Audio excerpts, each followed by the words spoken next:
तो आज है 9th ऑफ अगस्त और मेरा है आज ऑफ।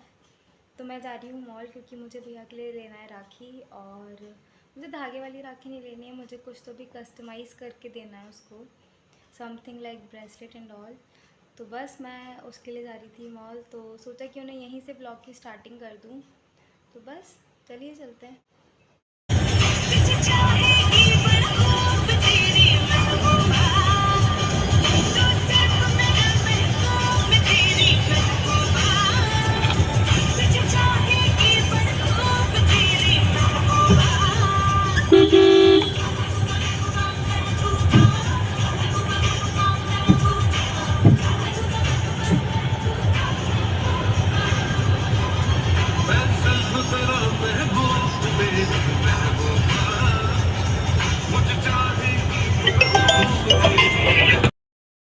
और ये मैं आ गई थी फिर मॉल।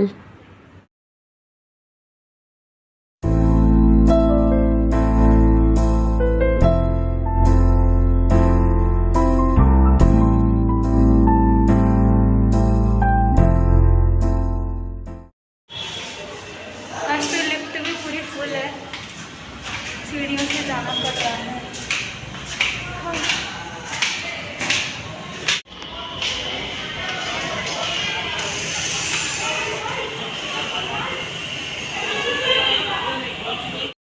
फिर मैं आ गई थी उस शॉप पे जहाँ से मुझे राखी कस्टमाइज़ करानी थी।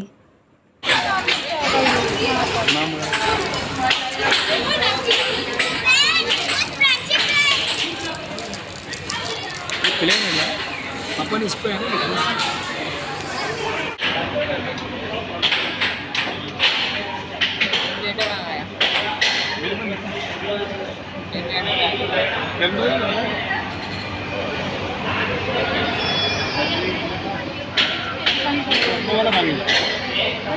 और इसके बाद मैं आ गई थी सुपरमार्केट क्योंकि मुझे लेना था ग्रॉसरी का थोड़ा सामान।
और ये मैंने ग्वालियर में पहली बार ऐसी चीज़ देखी कि अगर आपको बिना पैकेट का सामान ऐसे खुला हुआ सामान लेना है तो आपको खुद अपनी पॉली में जितना सामान चाहिए उसको मेज़र करना पड़ेगा एंड खुद आपको बारकोड लगा के अपना जो भी केजीज़ में जितना भी चाहिए आपको खुद करना है वो मतलब वेट देखना है उसकी कितना है। तो ये मुझे बहुत यूनिक और बहुत अच्छी चीज़ लगी यहाँ पर।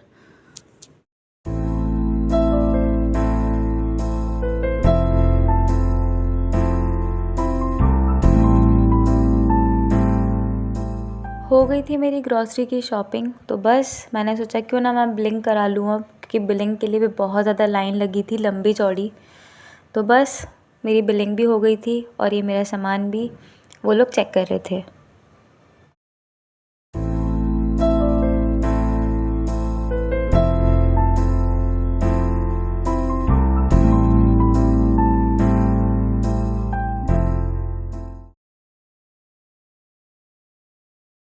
एंड फिर मैंने जो पीनट्स लिए थे वहाँ मैंने बारकोड गलत लगा दिया था। तो मैंने उनको पूछा तो उन्होंने मुझे बोला कि ये वाला बारकोड नहीं, ये वाला बारकोड लगेगा। कई बार हो जाता है यार, हमारे लिए कोई चीज़ न्यू होती है तो हम कई बार मिस्टेक कर देते हैं। तो मुझसे भी मेरे लिए ये चीज़ न्यू थी क्योंकि न्यू सुपरमार्केट खुला था, तो बस मुझसे भी यहाँ मिस्टेक हो गई थी। और बस फाइनली मेरी बिलिंग हो गई थी डन। एंड यहाँ एग्ज़िट पे मुझे इतना गुस्सा आया कि मैंने सारा सामान अपनी पॉली में इतने अच्छे से अपने बैग में कवर करके बहुत अच्छे से जमा के रखा था एंड यहाँ उन्होंने एग्ज़िट पे मुझसे पूरा सामान मुझसे निकलवा लिया। एंड मुझे इतनी गुस्सा आ रही थी ना उस टाइम पे, बट ठीक है, कोई ना, वो उनकी ड्यूटी है एंड वो लोग कर रहे थे वो।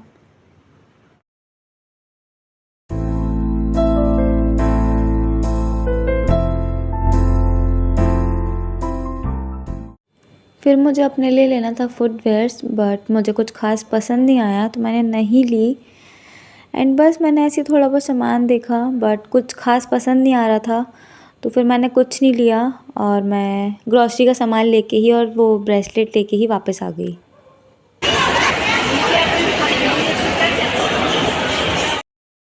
फिर मुझे जाना था अपने ड्राइविंग लाइसेंस के लिए क्योंकि मैं इतने टाइम से गाड़ी चला रही हूँ एंड मेरे पास अब तक ड्राइविंग लाइसेंस नहीं है। एंड मुझे काफ़ी बार बोला जा चुका है कि प्लीज़ अपना ड्राइविंग लाइसेंस बनवा लो, बट टाइम ही नहीं मिलता है। चलो ठीक है, बट आज मैं फ्री थी तो सोचा कि क्यों ना अब ये काम भी अपना करती हुई चलूँ, तो बस मैं आ गई थी। तुझ में मौजूद है हर खुशी की वजह, मुझको महसूस अब ऐसा होने लगा।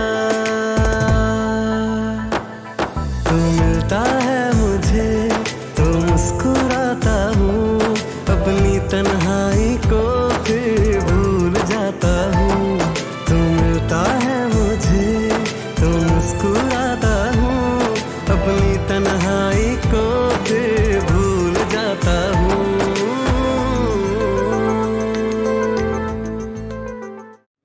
हो गया था मेरा काम और मैं निकल गई थी वापस घर के लिए।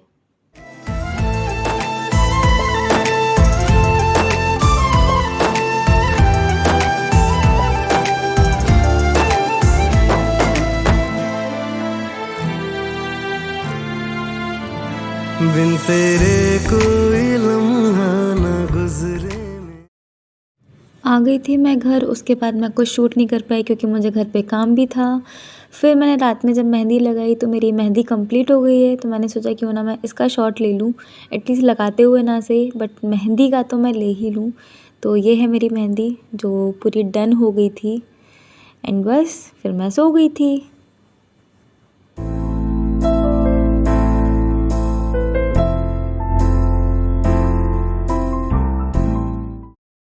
फिर हो गया था नेक्स्ट डे, मतलब रक्षाबंधन का दिन।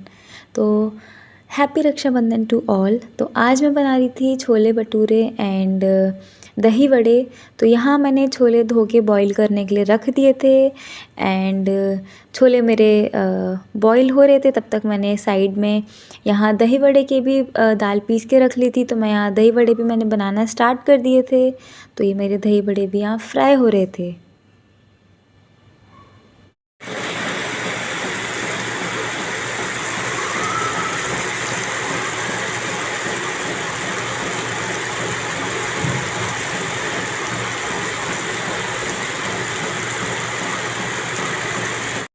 और ये हो गए थे मेरे दही बड़े बनके पूरी तरीके से कंप्लीट। तो बस इसका मैंने सोचा मैं शॉट ले लेती हूँ। तो ये है दही बड़े, ये है मेरा दही एंड ये है सॉट जिसको हम मीठी चटनी भी बोलते हैं। उसके बाद मैं कुछ शूट नहीं कर पाई थी। फिर मैंने भैया को राखी बांधी, पापा को राखी बांधी और ये था ब्रेसलेट वाली ये राखी थी जिसको मुझे कस्टमाइज़ कराना था जो कि नहीं हुआ। तो ये है भैया का और ये है पापा की राखी। तो ये था मेरा छोटा सा रक्षाबंधन का ब्लॉग। उम्मीद करती हूँ आप लोग को अच्छा लगा होगा। अच्छा लगा हो तो प्लीज़ मेरे वीडियो को लाइक कीजिएगा, शेयर कीजिएगा, कमेंट कीजिएगा, मेरे चैनल को सब्सक्राइब कीजिएगा। एंड अगर किसी को पता हो कि यहाँ कस्टमाइज़ कहाँ होता है ब्रेसलेट वगैरह तो प्लीज़ मुझे बताइएगा, क्योंकि मैंने भैया के लिए कस्टमाइज़ करवाने के लिए जहाँ जहाँ पूछा वहाँ ग्वालियर में या कहीं भी अवेलेबल नहीं था। अगर किसी को पता हो तो please do let me know. तो बस मिलते हैं नेक्स्ट ब्लॉग।